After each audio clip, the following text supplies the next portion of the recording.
अगर आप ऑस्ट्रेलिया का स्टडी वीज़ा अप्लाई करना चाहते हैं तो ये वीडियो आपके लिए मस्ट वॉच है, क्योंकि इस वीडियो में मैं आपको वो टॉप की 5 चेंजेस बताऊंगा जो रिसेंटली ऑस्ट्रेलिया ने की हैं और जिसको लेकर काफ़ी कंट्रोवर्सी भी हुई थी और जिसका बड़े लेवल पे इफेक्ट हुआ है स्टडी वीज़ा पे, खास करके जो इंडिया से स्टूडेंट जाते हैं। तो इन 5 चेंजेस को डिटेल में डिस्कस करूंगा, वीडियो को एंड तक देखिएगा। उससे पहले हमारा यूट्यूब चैनल जरूर सब्सक्राइब कर लीजिए, क्योंकि इस पे आपको सारे कंट्रीज कनाडा, ऑस्ट्रेलिया, यूके सबकी लेटेस्ट इंफॉर्मेशन देखने को मिलती है। तो बात करते हैं इन 5 मेजर चेंजेस की। इसमें जो 5th चेंज है वो सबसे ज़्यादा इंपॉर्टेंट है।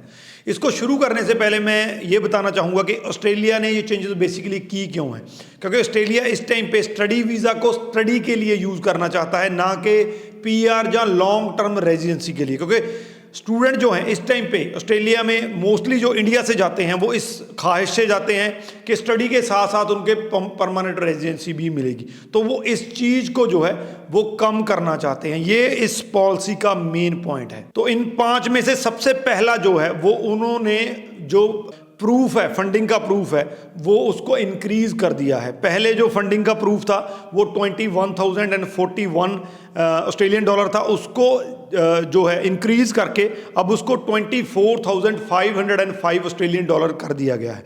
बेसिकली ये इस चीज़ को देखने के लिए है कि क्या स्टूडेंट अपनी स्टडी का जो है एक्सपेंसेस उठाने के लिए कैपेबल है कि नहीं है। यहाँ पे मैं एक चीज़ और ऐड कर दूँ कि फंडिंग के साथ साथ अब ऑस्ट्रेलियन यूनिवर्सिटी जो है वो प्रॉपर आपसे जो है फंडिंग के सोर्स भी मांगती हैं कि वो फंड कहाँ से आए हैं।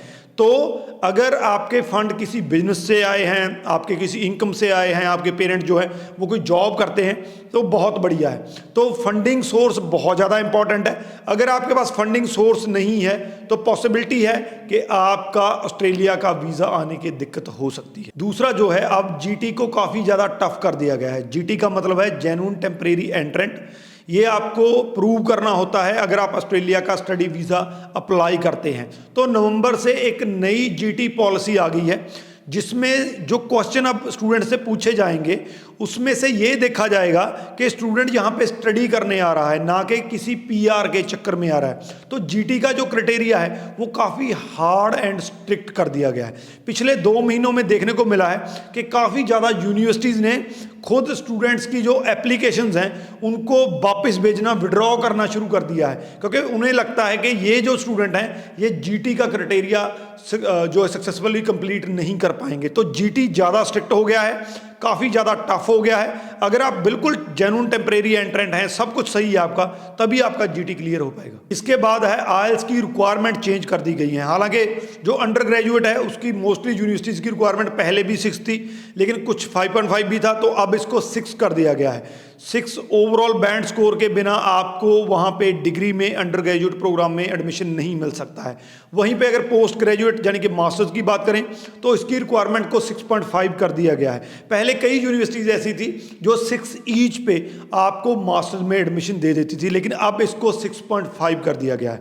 तो ये भी इसी पॉलिसी का पार्ट है कि जो स्टूडेंट बिल्कुल जेन्युइन है, जिनकी स्पीकिंग स्किल्स बहुत बढ़िया हैं, जिनकी जो इंग्लिश स्किल्स बहुत बढ़िया हैं, वही ऑस्ट्रेलिया में पढ़ने के लिए आए, स्टडी करने के लिए आए। तो IELTS के स्कोर्स को इंक्रीज करना इस तरफ इशारा करता है कि जो बहुत बढ़िया स्टूडेंट हैं, जो क्रीम स्टूडेंट हैं, अब वही ऑस्ट्रेलिया का स्टडी वीज़ा अप्लाई कर पाएंगे।